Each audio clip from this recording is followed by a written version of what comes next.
Hello everyone and welcome back to the Steam Truck Gaming Podcast. Today is the 29th of October 2018. My name is Kwalzek and I am one of your hosts for this evening, the other being Tiger Gamer. Hey Tiger, how are you doing? I'm doing excellent. How about you? Pretty tired this week. This week was, well, very exhausting. I started a new I job bet. as an elementary school teacher and Mm. holy hell, that takes more time and more effort than I imagined. uh, But yeah, the kids are awesome. So I'm gonna try to stick with it. I got 2 months trial period, so if it just doesn't work out during the 2 months, I can always just quit. okay. But we All right. are Good luck with that. thanks. You're nice.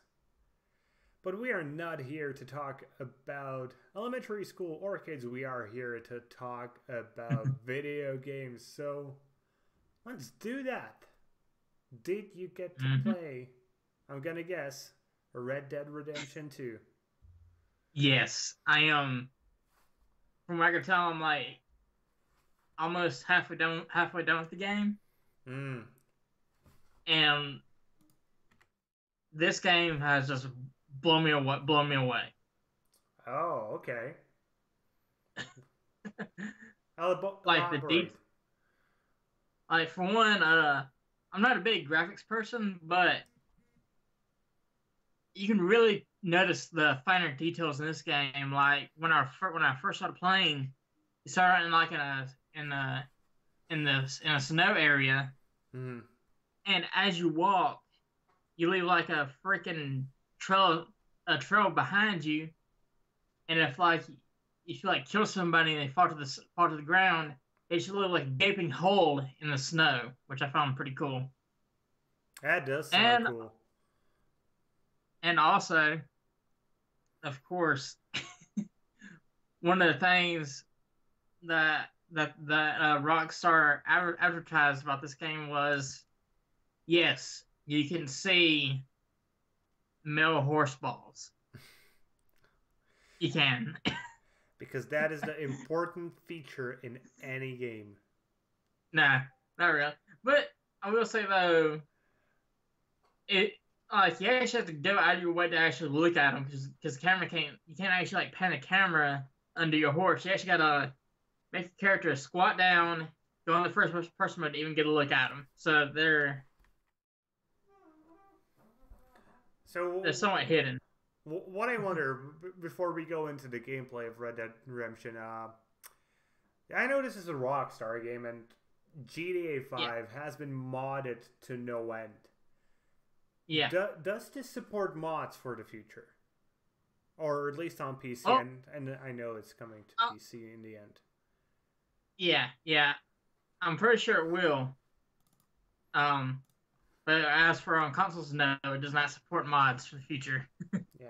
But we do know that, no, we don't know, but there are some rumors and there are some game files that, and something with the Red Dead Redemption app seems to suggest that the game will be coming to PC.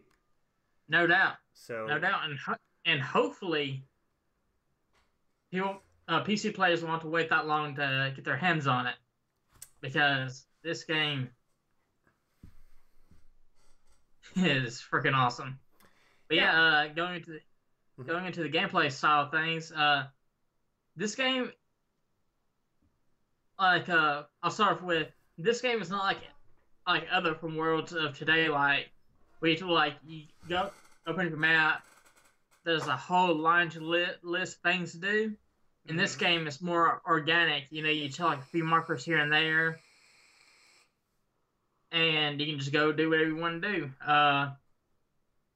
You can go hunting, Yeah. fishing, play poker, or rob trains or stagecoaches. Yeah, I've seen people getting shit drunk in the game, for example. Yeah, you can do that too. I saw somebody just riding by another guy who was mean to his horse, and the horse kicked the NPC. Yep, yep. That was a Yeah, cool thing I liked.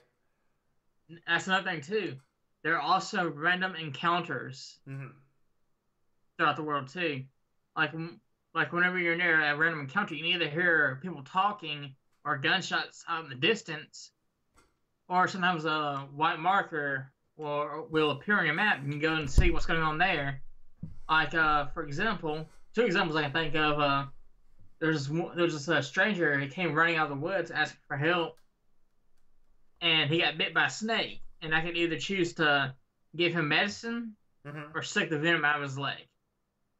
And of course, I chose to suck the venom out of his leg. That was a bad idea, wasn't it? No, actually, it helped him.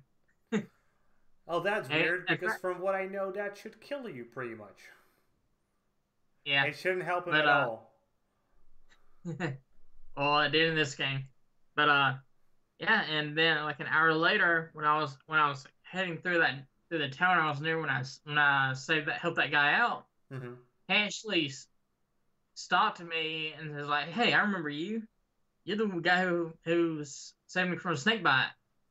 And of course, that's cool how NPCs they can actually remember what you've done. Like if you start a gunfight in town, yeah, NPCs they'll remember that, or sometimes they even possibly become hostile against you. So player choices do matter. Yes, they do. Okay, but we need to remember that this is also partially a shooter. So, yeah. What about a shooting? Well, it just feels like any other Red Dead Redemption game, but it does feel great. Like when you're shooting, if like the sound of the guns, the different sounds of each gun, they're all distinct from each other. Not to mention, you also gotta maintain your guns. Otherwise, they'll get dirty and jam on you during gunfights. So you gotta make sure you clean your guns, make sure they get maintained routinely, so that way guns will be up to par whenever you're in a gunfight. That's an interesting mechanic. I don't think I've seen that done very much in games, to be honest. No. Not to mention, of course, there's also some light survival elements to the game too, like where if you're in a cold area and you're wearing like short sleeve shirts or whatever, yeah, your Arthur, the main character, will freeze, and that'll fix his stamina. And also vice versa, if you're like in a hot area and you're wearing a jacket, like a thick coat,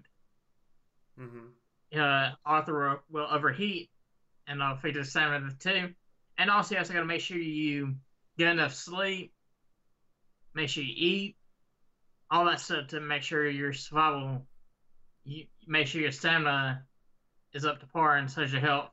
And that also applies to your horse too. In this game, like when you whistle, yeah, the horse does not like if you're like way far away from your horse does not automatically spawn behind you.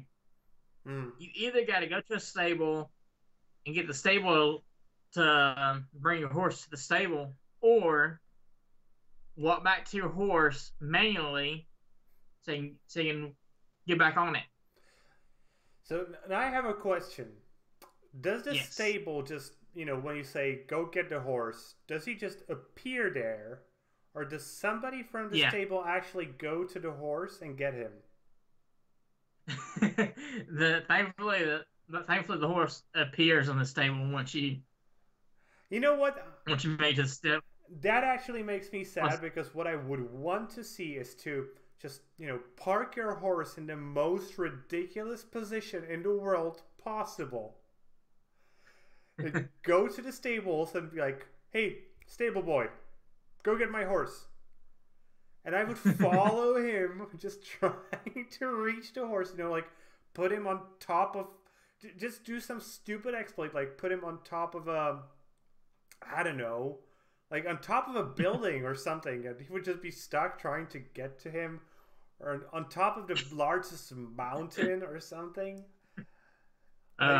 Like, create your own mini game in there. Like, can you hide the horse? That'd be awesome. Yeah, Uh, that's what I wanted to see implemented in the next Red Dead Redemption. but also another cool thing too is if you're like on a mission Mm-hmm. and it requires you like ride on a wagon with another character, Mm-hmm. you can actually like whistle for your horse to follow you, so you don't lose your horse. That's interesting. Which I think is pretty cool. Yeah. Can you board the train with your horse? You can ride up against it and jump on the train and let your horse ride off to wherever No, I and meant let like them follow the train. board onto the train with your horse. No, Ah. Can you ride on top of the train with your horse? no. Oh, god damn it. They don't allow you to do anything fun. Actually, that's another thing too. The horses in this game, they're not just vehicles for you to get around on. They're actually intelligent animals. Mm-hmm. Like you can't just like for example, like a few weeks back I was playing Assassin's Creed Odyssey, and I was going to a location and accidentally rode my horse off a cliff. Mm-hmm. In this game, you cannot do that. Like the horse actually stop and rear when it's close to a cliff, so you can't just go ahead and make you and your horse fall to your death. Oh man, I hope there's a mod that allows you to just make the horses dumb. I'm all for animal cruelty as long as it's virtual.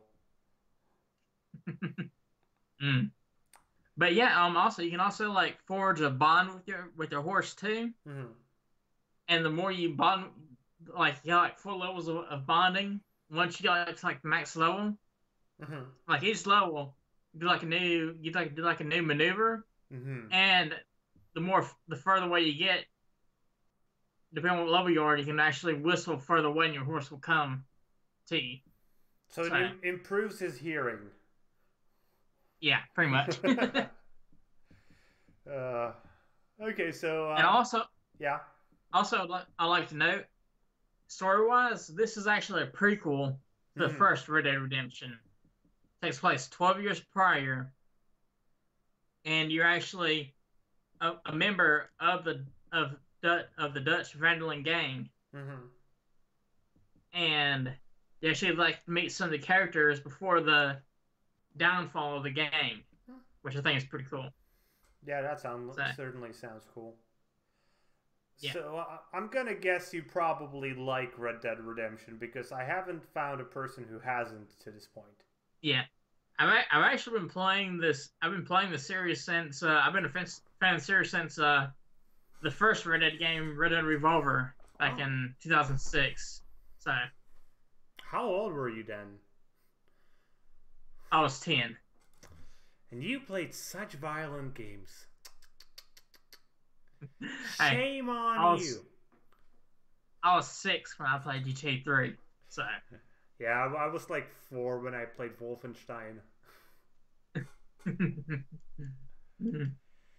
But yeah, I highly recommend it. If you're waiting for the PC port, I'll say, all right, good for you.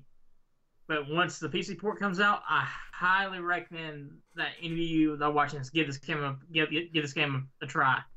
It's really enjoyable. And I can understand why, because from what I saw and what I read, it actually sounds like a very cool game. Though I personally am going to be a cheap ass on that game and wait until it goes on sale. Yeah, that's understandable. Well, okay, I myself actually played a bit of a retro game this week. Honestly, it was the only game I got to play the whole week. As I said, I started a new job. I didn't have as much time as I would like. The game I played is called Project Warlock. And this game is an homage to Doom, pretty much. Awesome. And I gotta say, it's fucking amazing. It takes everything you ever loved about Doom. You know, quick-paced combat, gore, demons, and adds in just a smidge of modern mechanics.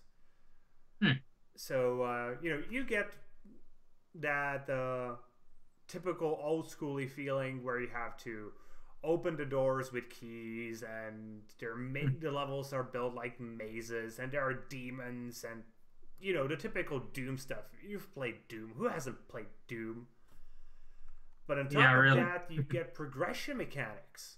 So you actually level up, and when you level up, you get access to weapon upgrades. And those are actually pretty cool. So so far my favorite weapon is probably the one magic wand, because you're a warlock, so you're like a spellcaster as well. But I actually don't cast that many spells because I prefer to use my mana for that one weapon. And it just makes it so the longer you shoot, the more damage it deals. So I just, enter a level, I click shoot, and I just start running around until I run out of mana. Then I switch to regular weapons to regain my mana. And then I just go back in, just obliterating everything. And man, it's just intensely satisfying. I love the retro graphics. They're done with so much care. There are 5 different zones. Every zone has its own distinct aesthetic. The monsters, there's so many different monsters. Each of them has its own mechanic. Obviously, especially the melee ones are similar. They run to you and they try to punch you. But then you have tons of ranged ones. You even have bosses. Honestly, the bosses are probably the most lackluster enemies in the game, which is sort of sad. But that may be just because I'm using that one weapon that deals more damage the longer you use it. So my tactic is just to, okay, there is a giant enemy, aim at it, shoot, and hold the button until it dies. And because I'm just dealing progressively more and more and more and more damage, well, they die fairly quickly. So I think they have phases. I've seen them like change into different things, but I just keep running around and shooting more, and usually they die pretty quickly. So that might be a thing that like might need fixing, like giving it a maximum cap of damage or something. The weapon. There's one feature I really love. The game has the ability to choose your color palette. Okay. And the color palettes are based off old PCs and consoles. So if you like played Doom on a Commodore, I don't remember what was. I played Doom on a PC because I've been always a PC gamer. But if you played it on any other console, you can just choose that game's color palette, and you get even more nostalgia. That's a really like super tiny touch, and you can like adjust the settings super well. Like you can tell you how much pixelated you want it, how much saturation you want. It just goes into so much detail and how much nostalgia you actually want. And most impressively, this game has been built by Unity. This game is a true showcase that even good games can be made by Unity, because the vast majority of games that come out of Unity, let's face it, are somewhat shit. And then there's one more thing. I think I have the winner for the best music for this year. This game's music is really awesome. It's a metal soundtrack, but what would you expect in a game that tries to emulate Doom? It just sounds freaking amazing. I already have some some songs in my phone, and I listen to them when I'm like outside. So very happy with that. The game is $11 or $12, 11 euros. So for once, we're not getting as shitty of a deal with Europeans as usually. Yeah. And honestly, I recommend it to anyone. Like, if you just love Doom, and I don't know what is it about making a game about killing demons, but developers just seem to have the hang of that. So if you're just looking for a bit of nostalgia, the game I think it will take you about 20-25 hours to beat, depending on how bad you are. It's not that great on the replayability, though. It's a shooter that's fairly linear. I think the replayability is coming from the fact that you can choose different weapon upgrades mostly, so you have a different shooting experience. But yeah, get this thing. It's fun. Even if you just play it like once a while, like the levels take like 20 minutes to complete, then the game gets saved. Yeah, try this out for sure. If any of you guys are interested in more detailed, I'm going to be posting the review right after this podcast. Okay. Okay, that was it for me gaming this week. Have you played anything else? Yeah. The last game I played this week, even though, of course, I didn't play as much as I did Reddit RDR2. In fact, to be honest with you, I've only spent like 30 minutes in this game. Okay. But yeah, and the game I'm talking about is Castlevania Requiem, Symphony of the Night, and Rondo of Blood. Again with the short names. Which is pretty much just a re-release of Rondo of Blood and Symphony of the Night. So does it work as a re-release? Is it done well? Really, they didn't really change anything. It's the same game, but on a new console.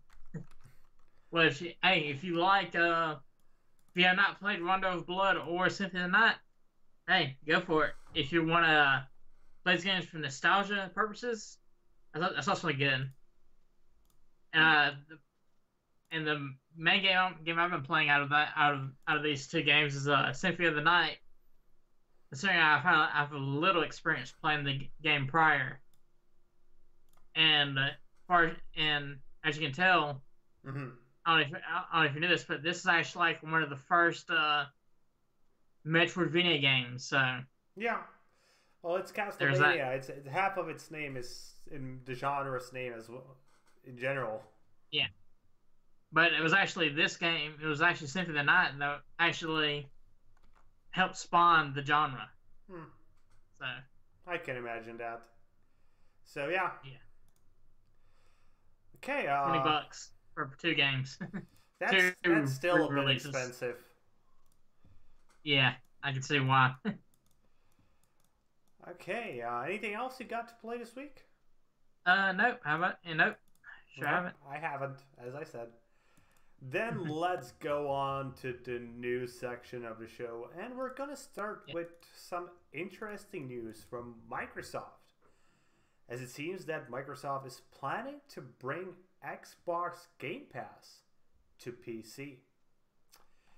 So this was said pretty much by Satya Nadella, who is the CEO of Microsoft, or one of their stuff.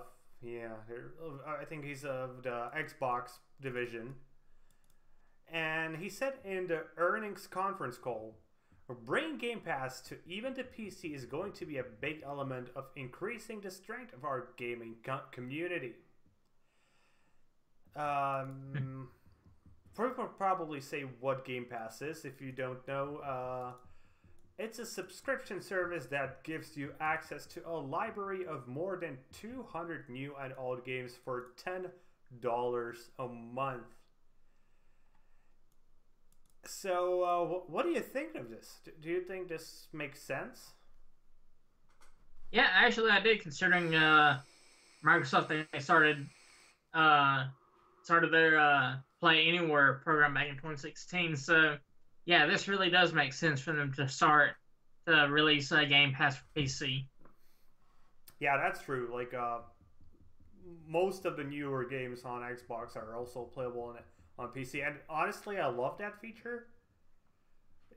It's just, yeah, finally some company understands that while exclusives do help them sell their console, they don't really help the gaming industry as a whole, I think.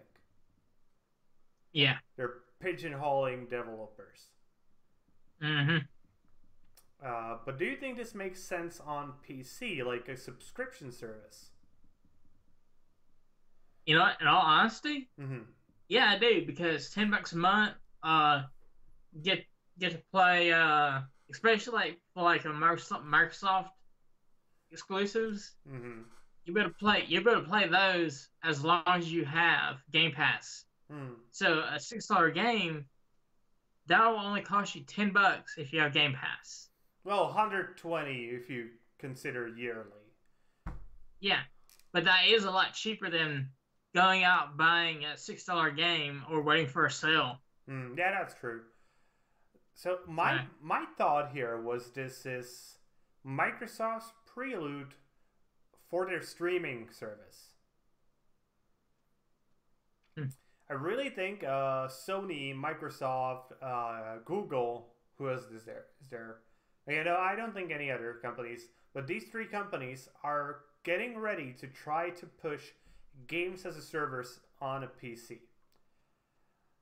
And the reason I think they want to do this is they're understanding that consoles are probably coming to an end.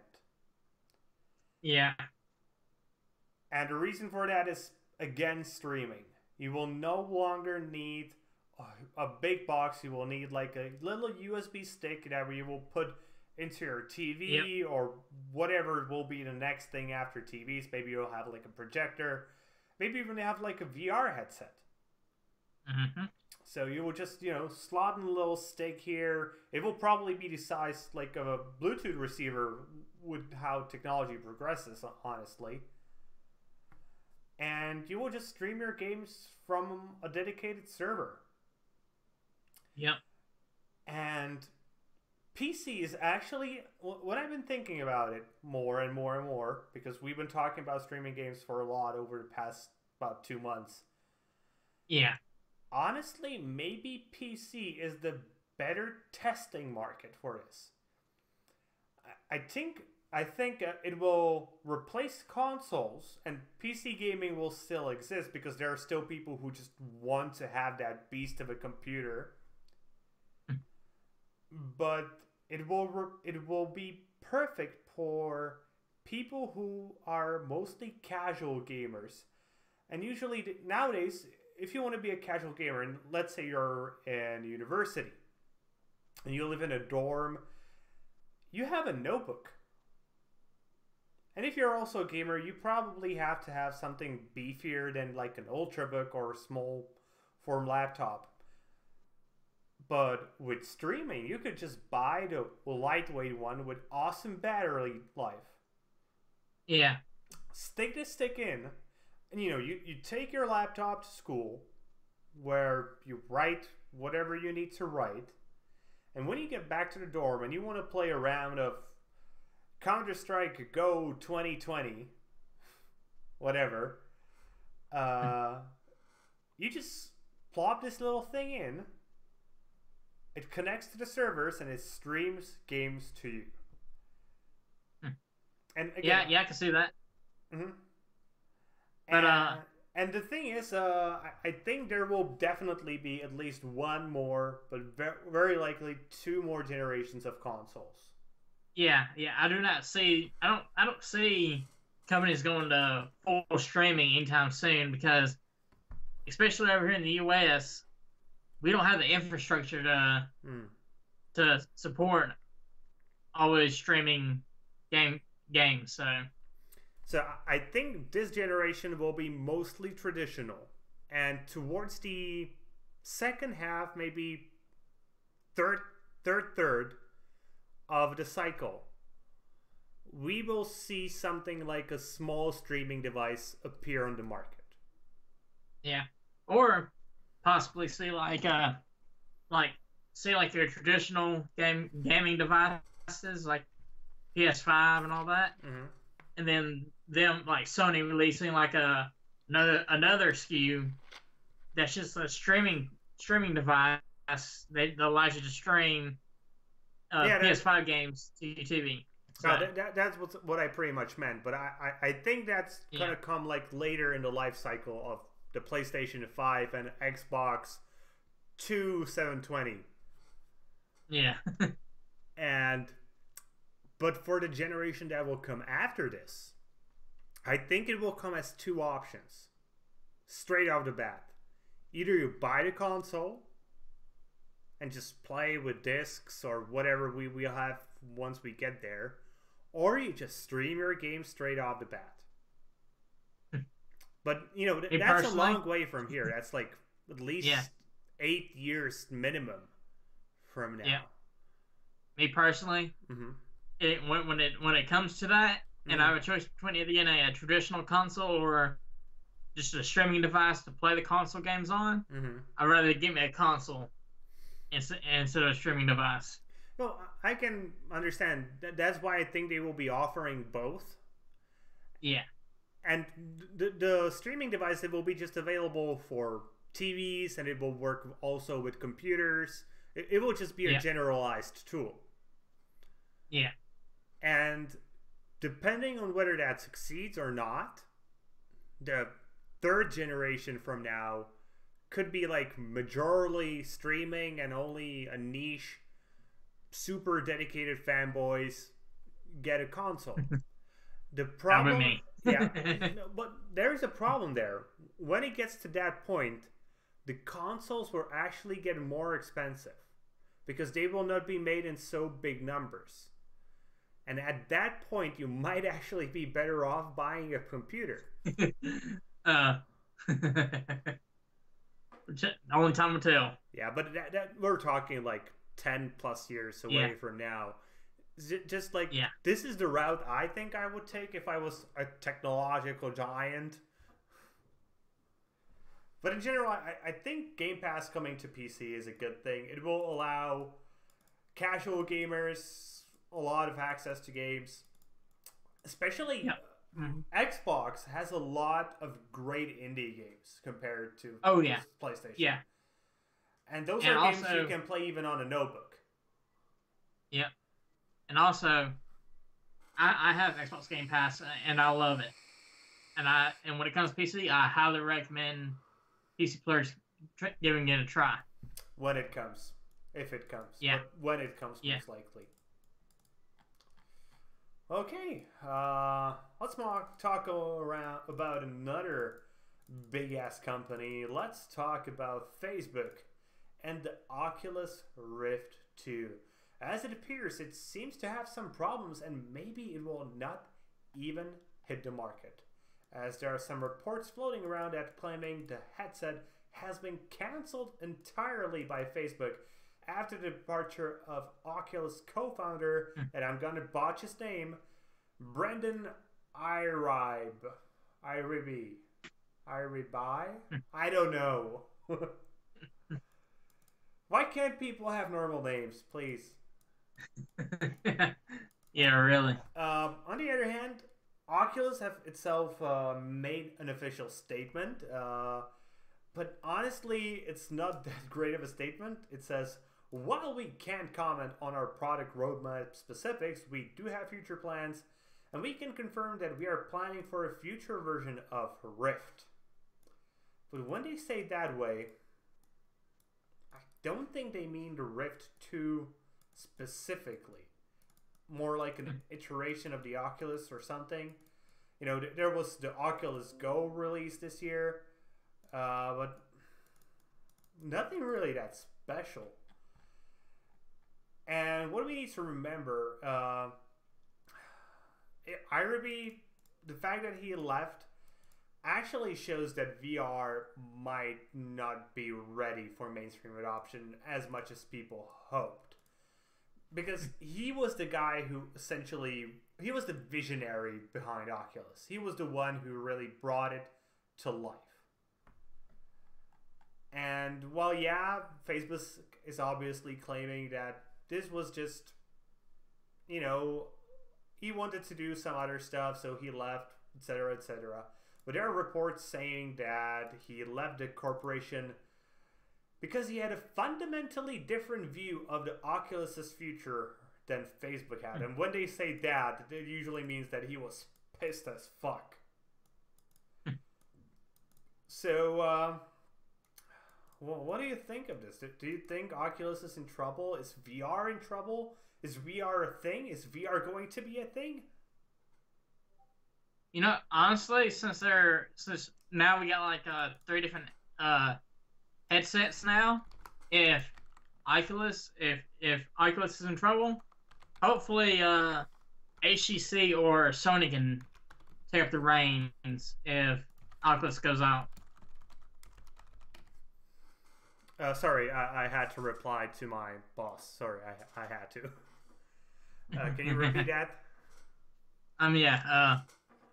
Hopefully, considering that we have like three different headsets now instead of just the Oculus. Hopefully, if Oculus does run into trouble, hopefully, Sony or HTC can pick up the reins on the VR side of gaming. Oh, I think personally that this is just further proof that VR came a little bit too early. Just a smidge too early, actually, this time. But if the problem with that is because it fails now, it will take quite some time before it, again, gains traction. Yeah. So there are a few problems. So first the one, price of the headsets. Man, they're fucking expensive. And even the PlayStation VR is quite expensive, let's face it. Yeah. PSVR. How much is it? Costs the same. Last when I bought mine, it was $400. So that's the price of another PS4. Yeah, and both the Oculus Rift and HTC Vive, they cost pretty much as a decent computer. Yeah. So that's like, let's say on average $500 for a good VR headset. Plus, you need either the cost of a PlayStation or a pretty decent computer. Actually, you need. Yeah. I would say again, $500 is the very bare minimum what you can build a VR ready computer. But if you want to go with something that will last you a bit longer, I think around $700 to $1,000 is more realistic. Yep. And then there's the second problem, which honestly I think is a bigger one. That's the space. Oh yeah. Yeah. Space is just so big of an issue when it comes to VR as this moment. Like, you pretty much have to, unless you just want to play like space simulators and racing games, and you pretty much, if you want to really experience VR and move while being in VR, you have to dedicate a room to it.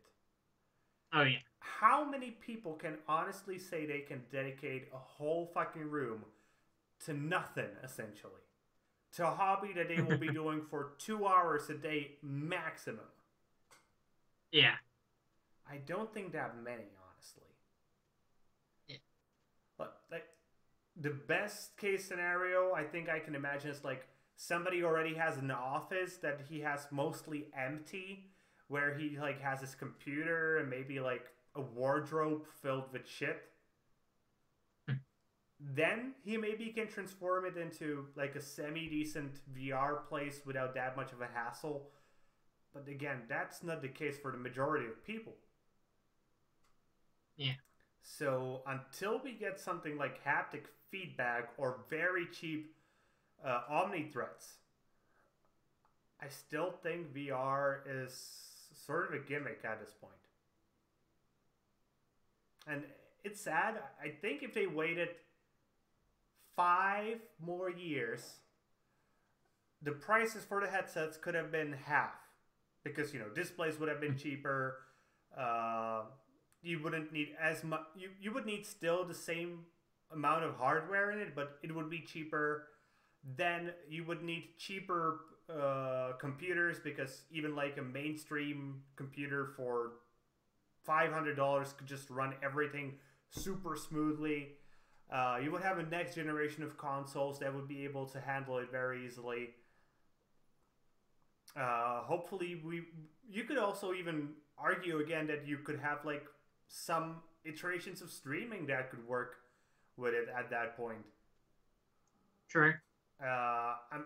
You could have like another generation of Wi-Fi or Bluetooth or whatever standard the headset would be using, so you could immediately go wireless instead of cables. But again, there's one thing that is holding VR back, as it's holding all portable technology, and that is batteries. Mm-hmm. Yeah, we're just waiting for the battery breakthrough. Once we get a good... It doesn't necessarily have to be batteries. It could be just like a tiny, teeny generator that can provide a good amount of energy for like even a week before you need to refuel it. Yeah, and it's not as cumbersome. Yeah. Oh, ideally, we want like a super tiny, I don't know, generator that can last for 20 years by providing a megawatt of energy, but that's not going to happen in our lifetimes. No. But yeah, like, I think this generation of VR was a failure, honestly.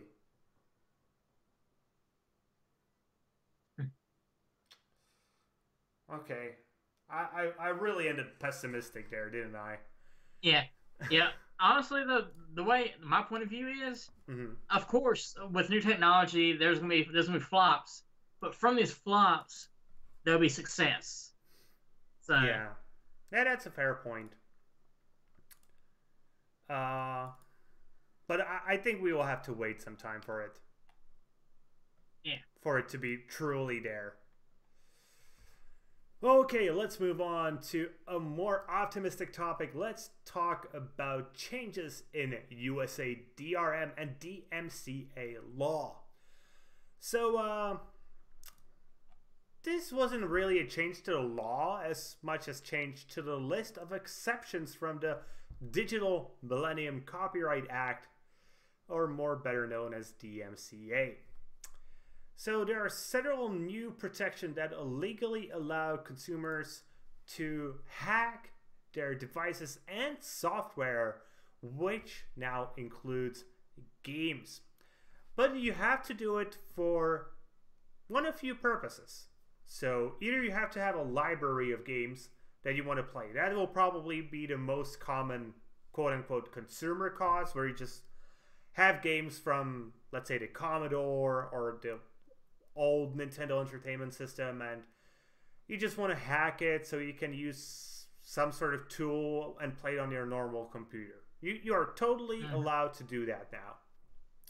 Then there's like cataloging purposes. So if you essentially want to preserve games, if you just want to make a giant catalogs of all games just to make sure they exist for the future, you're able to break the games so they're in a playable state. And that's an awesome feature, I gotta say. Yes, it is. And the last cause, which is sort of tied into both of these, are for museum purposes. So if you have like a museum of old games, you are able to hack it and provide it to the people so they can try it out. And that's, again, a good cause. There's another caveat here, which I think is probably the most important towards quote-unquote modern games. You will be able to crack the games if the game's authentication services no longer work or don't exist. So, I don't know, what was it? SimCity?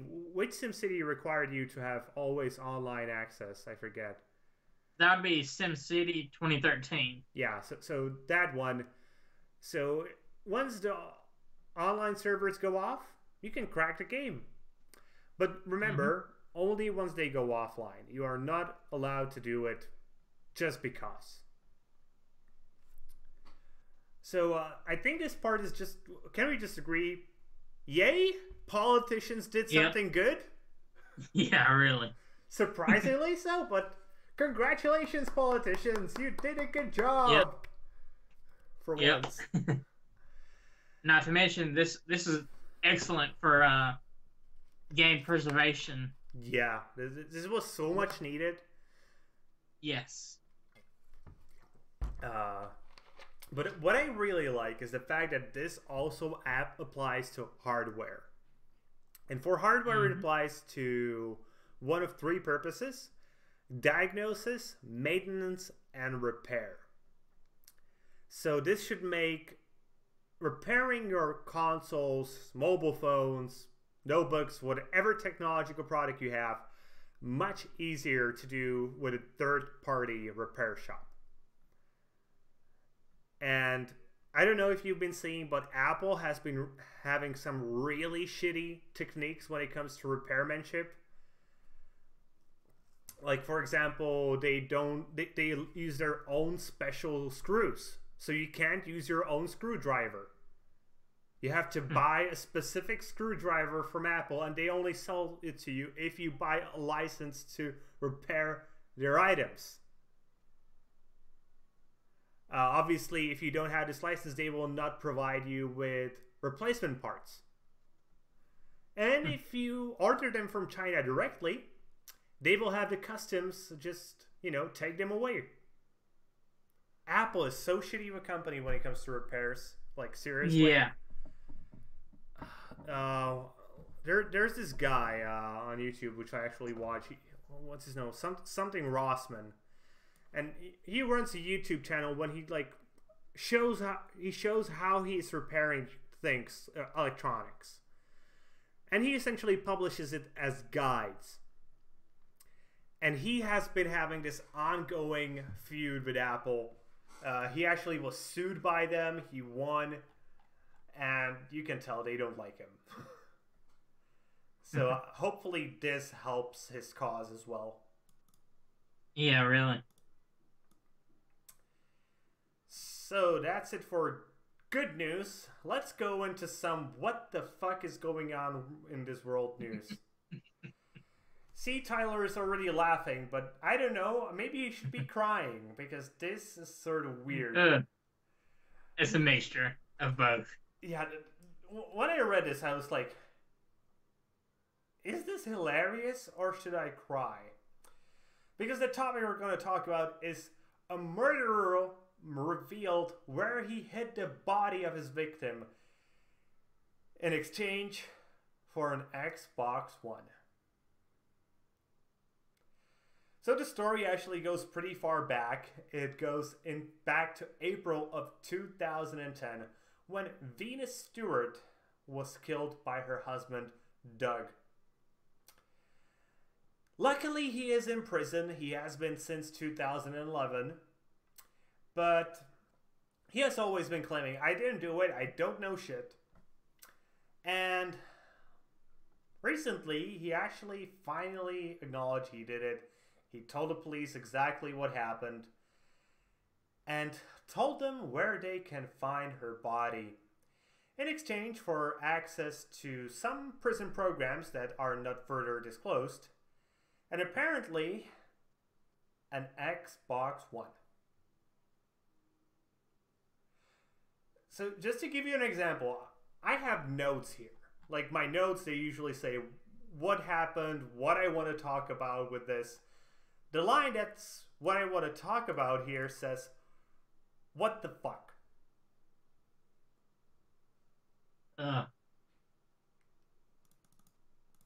So there are two concerns here. First of all, why the fuck would you give him an Xbox? He's a murderer and he's serving life in prison. Mm-hmm. And here I think the answer is obvious: to find his body. The other question is, was this worth it? Because honestly, when I'm thinking about it, it's like, if I imagine, like, let's say my mother was murdered by, let's say even my father, and it was 8 years from then. Obviously, I would still be pissed at him. I would still be sad. I would still miss my mother. But after 8 years, I think I would be capable of moving on and living my life. Yeah. And then the police comes and says, so we finally have your mother's body. Here, you can bury it wherever you want. Just bring all those emotions, all those memories back into your life. honestly, I don't think I would have wanted them to find where the body is after so long of a time. I would be like, just, you know what? It sucked, but let her just rest in peace at this point. True. I really want to know. Would you want to know? Honestly, if I knew like if I was in if I was in somebody's place that had to deal with this 8 years ago, and it was like and it was my mother, and I knew that she was probably dead, I'll say, just let it be. You already got the killer. Just let it be. I could understand if it was like half a year, maybe even 2 years later. But 8 years, man? I think ultimately they actually hurt the family more than they helped them by doing this. Yeah. Plus, the fucking murderer gets to play games on an Xbox One. Yeah. Yeah. Here's the thing, though. He only asked for an Xbox One. Yeah. So... You give him no controller? Yep. Or no games. Oh, well, from what I read, it seems that he's serving time in a prison that's going to be getting, like, tons of old Xboxes. And they will have, like, heavily curated games, so they will not be getting anything violent or anything online. Mm. But still, he's serving a life in prison. And I know there are, like, basic human rights. He needs to have access to some form of entertainment. But really, do we have to give him a console? Can't we just, like, give him old shitty books or something? Like, just... I don't know. No, I don't understand this, and... Yeah. Honestly, I'm sort of pissed off by it. Same here. But okay, let's go on to the last piece of news, and this one will be quick, as it is pretty much just an announcement that the next 3 Steam sales have been leaked, and we now know when they will be taking place, so prepare your wallets, because you will have nothing left. So we know of the Halloween sale, which is starting, well, today. And it's going to last until the 1st November. Then we have the Autumn sale, which is starting on the 21st November, and it's going to last until the 27th November. And lastly, the big sale of the year, the Christmas sale, the Winter sale, 20th December until 3rd January. So get ready to give Valve some money. You can be sure that during the gaming news show, we will definitely be telling you about some of the cool deals that are happening. So if you're looking for the best deals, be sure to watch, because who else could you trust in us? Yourself? No, don't be crazy. Okay, so that's it for the news for this week. That means we should move on to the last section of our show. Let's talk about games that are coming out next week. So, would you like to start? Yeah, first off, I'd like to recommend this game called Call of Cthulhu. Let me guess. This is a game with Cthulhu. Yeah. From what I could tell, it's like an adventure horror game that's based off of the work of H.P. Lovecraft. So, love that kind of stuff, hey. So, actually, the game is based off the board game Call of Cthulhu. Oh, okay.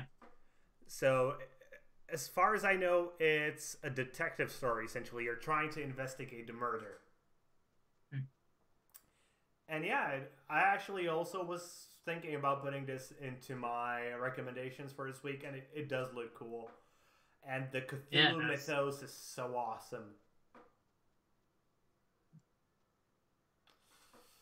Okay, next recommendation for this week. This one is mine, and it's about a game called Rise Race the Future.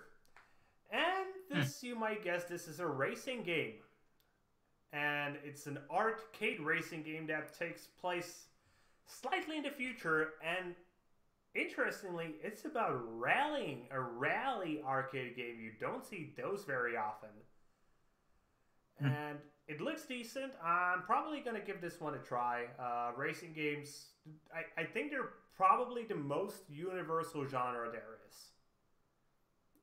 Like, everyone can enjoy racing games. Like, even my mother could enjoy racing games.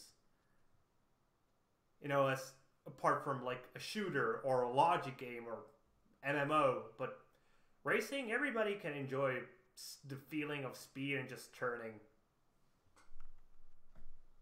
So, this thing is coming out November 1st. Sadly, we do not have the price. I should message the devs if they want to give me the game for review purposes.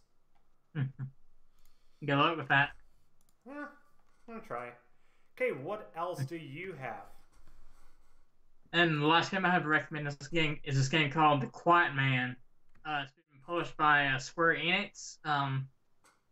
From what I could tell, you play as from what I heard, it's like a pretty short game. It will take like a few hours to complete, and you play as a deaf man. Mm-hmm. And I gotta say, this game looks amazing.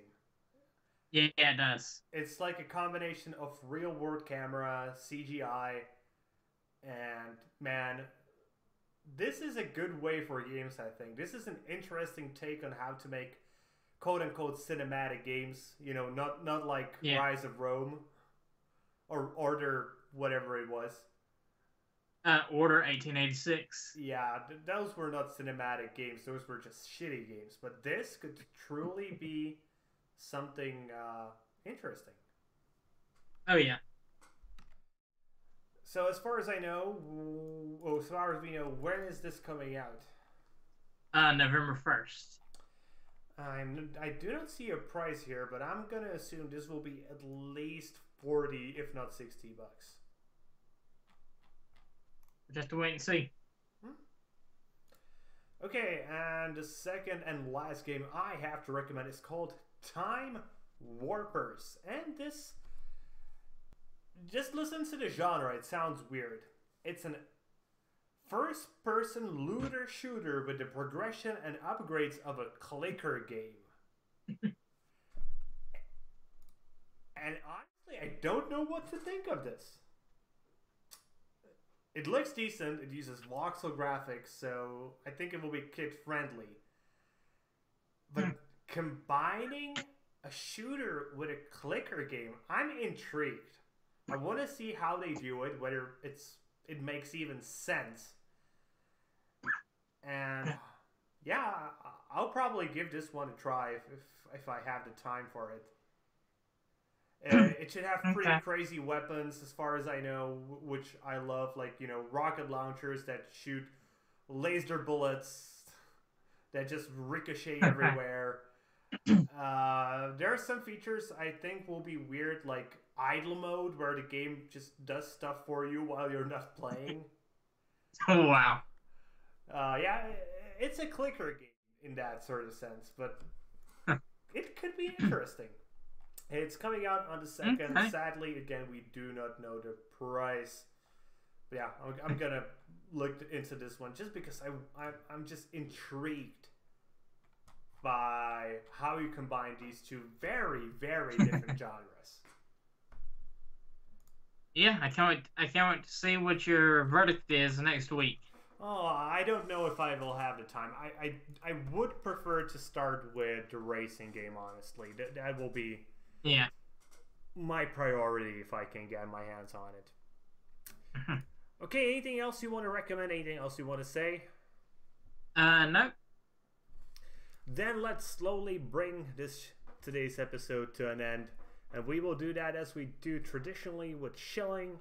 So Yep. let me go first. You can find me at Crawlsets Gaming on YouTube, where I publish my reviews. I'm just gonna publish a review in about 3 minutes of the game Project Warlock. Or you can find me on Steam at Crawlsets, where again I publish my reviews, and occasionally you can find some science in there. Now it's your turn. Okay. Okay. You can find me on YouTube as Tiger Gamer, and on Steam at Tiger Gamer. I mainly do Let's Plays, but I am gonna do I'm gonna do a review of Red Dead Redemption 2 whenever I finish the game. So look forward to that. Okay, I can't wait to read your review. I really am interested in that. Okay. Okay, and with that being said, that's going to be it for today, guys. We hope you enjoyed today's show, and if you did, please consider giving us a thumbs up here on YouTube and subscribe to the channel. If you're watching on Steam, maybe you want to give us an upvote and follow the blog. Either way, be sure to leave a comment and be sure to tune in tomorrow because the gaming news series returns.